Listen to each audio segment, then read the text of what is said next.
What's good, YouTube? It's your boy Johnny Finesse. Welcome back to the channel, and today we have Young Don, the Sauce God. He's trapped inside a 7-Eleven. How did you get yourself trapped inside a 7-Eleven? Was you stealing? Was you stealing, man? Was you stealing? Or was you camping in a refrigerator or some funny shit? Who knows? We about to find out. But if you're new to the channel and have not subscribed yet, hit that sub button. We on a road to 850 subscribers, y'all. I need y'all to hit that sub button and the bell notifications too, so you don't miss a thing again. Also, smash that like button. I appreciate all the people that hit the like button before. I thank you. I really appreciate that. And I really appreciate it if you like this video too. So smash that like button. With that being said, let's get into it. I go to open the door, and then the door was locked. Instantly, I realized what had happened. Aaron back here must have had some kind of button behind the counter that lets him lock the door Also, you was stealing. from See, the I knew inside, it. you know, I knew it. to prevent people from stealing. I knew it. I knew it. I knew it. Yeah, pickpocket bronze. How much money would you risk throwing away your life for? Like if you were going to commit a crime that would land you in prison for a long time, possibly even life, how much money would it take for you to take that risk? 100,000?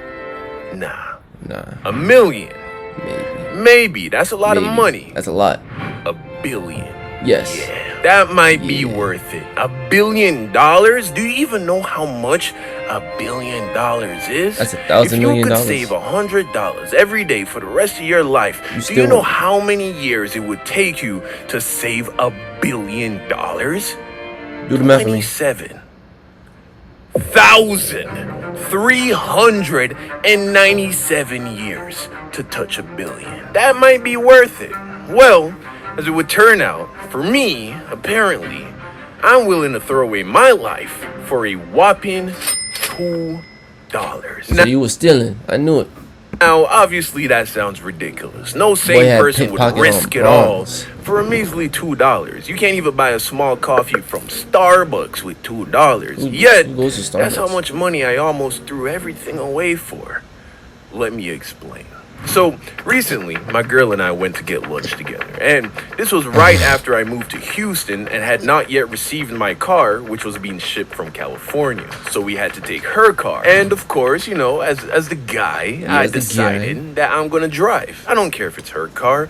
Doesn't matter. Yeah. I'm driving. So, we get in her car, and I ain't gonna lie, I just, like, it feels weird when you have your girl driving.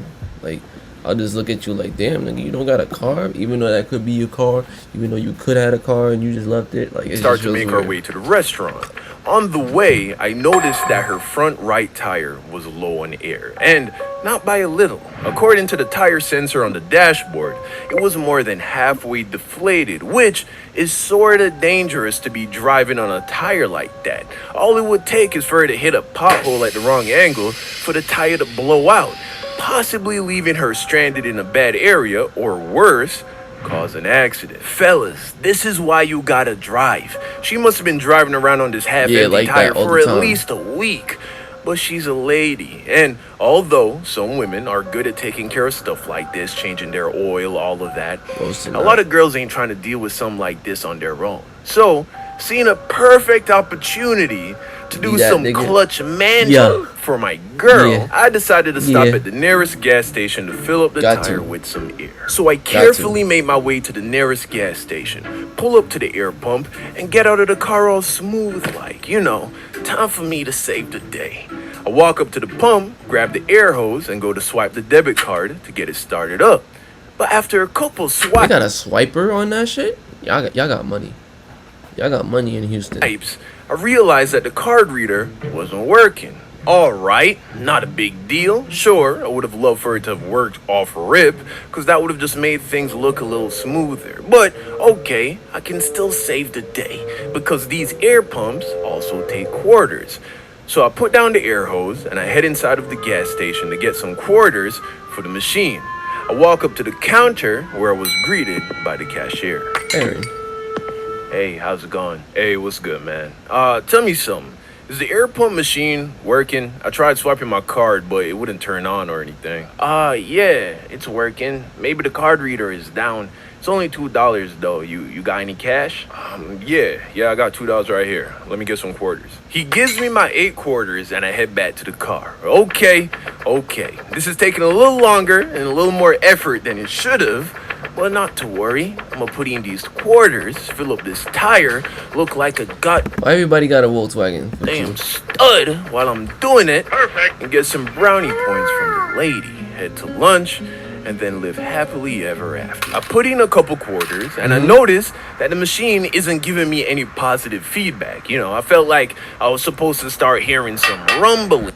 Nah, like that little he probably talking about when you hit that shit and that shit there's a certain sound you hear when that shit registers. It's happened with the machine, you know, some knocking or whirling to let me know that the machine is warming up. I put in a few more quarters and I'm still not hearing anything. So I'm like, all right, all the quarters, maybe bro. it waits until it gets all 8 for it to start up. Yeah. I put in the last quarter, nothing. The machine hold me.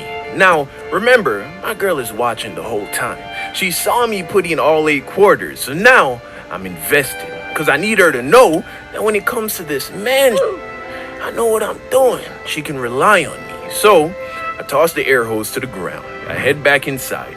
But this time, I got a little more, what the f*** in my walk. So I walk up to the clerk, and I'm like, hey, brother, I thought you said the air machine was working. Yeah, it was working this morning. It should be working. Well, I just put the 8 quarters in, and I ain't get no air. What's up with that? Are you sure you did it right? Did I do it right? Well, what do you mean? It's an air pump, not a Tesla. I put the coins in and the air ain't come on. That's all there is to it, right? I guess it's not working then. Said nigga. Okay. All right. You know what? Not a big deal. Just let me get back my $2 and I'll just go to another gas station. Oh, sorry, Chief. I can't do that. What do you mean you can't do that? I gave you $2 for the air. I ain't get no air, so you owe me $2, right? Unfortunately, the air pump doesn't belong to the gas station, so technically I can't refund you that money. I can give you their number though. You can call them, file a claim. File a claim. It's $2. So now I'm getting pissed off, because now I'm about to look like I don't know what I'm doing in front of my girl, because he lied to me. He told me that the pump was working. I mean, at that point, you should have lied to her and said that shit wasn't working. I got my money back. We out, like type shit. Like, you know what I mean? Like, you about to make this shit OD for $2, my nigga. I don't care what arrangements the gas station has made with the air pump people. It's a service provided on your property. If it steals my money, you give me back that money, and then you take it up with whatever trash air pump company you're using. If anything, I'm doing you a favor by letting you know that the machine is broken. So that's what I tell him. Hey, brother, how about this? You call him and let him know it's not working. I don't work here. If you can't figure out a way to turn it on, then just give me my $2 back and I'll be on my way. My name is Aaron. Okay, Aaron. Please refund me my money and I'll be on my way. Sir, like I said, I can't do that. I can't lose my job by taking money out of the register. I'm sorry. Like I said, I can give you the number, but I can't call them. I can't go outside. I gotta stay at the register. Now, of course, $2 isn't a lot of money. It's not. Period. It wasn't about the money. It was about the principle. It was about the fact that my girl saw me put 2 of my dollars in the machine and ain't no air in the tire. Now I look like the idiot. And of course, my girl probably isn't thinking any of this.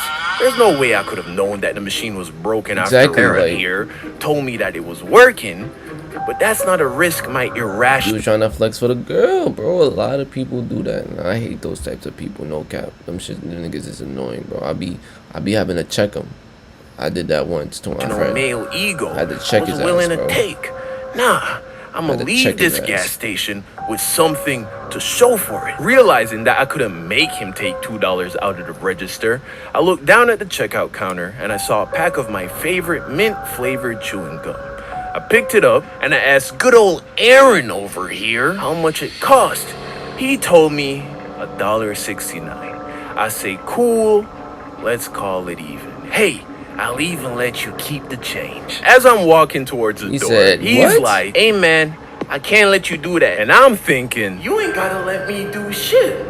This is what's happening. I go to He open said, the no door. cap, no cap. You ain't gotta let me do shit. This is happening. Like, And then no. the door was locked. Instantly, I realized what had happened.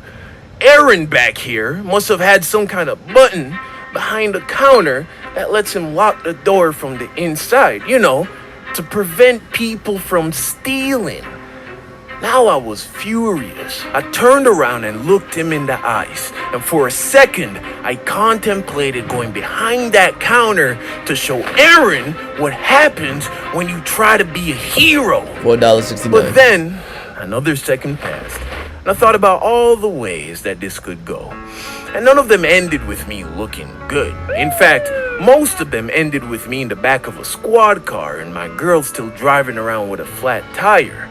So I threw the gum on the counter, told him to open the goddamn door, and I walked out, got in the car, and we left the gas station. My girl could tell that I was a little pissed, so she was like, is everything okay? And y'all know how much I love that question.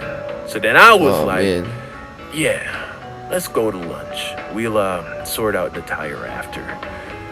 And she ended up getting the tire replaced at a dealership the next day. I guess it had a leak. Moral of the story, ain't no moral, man.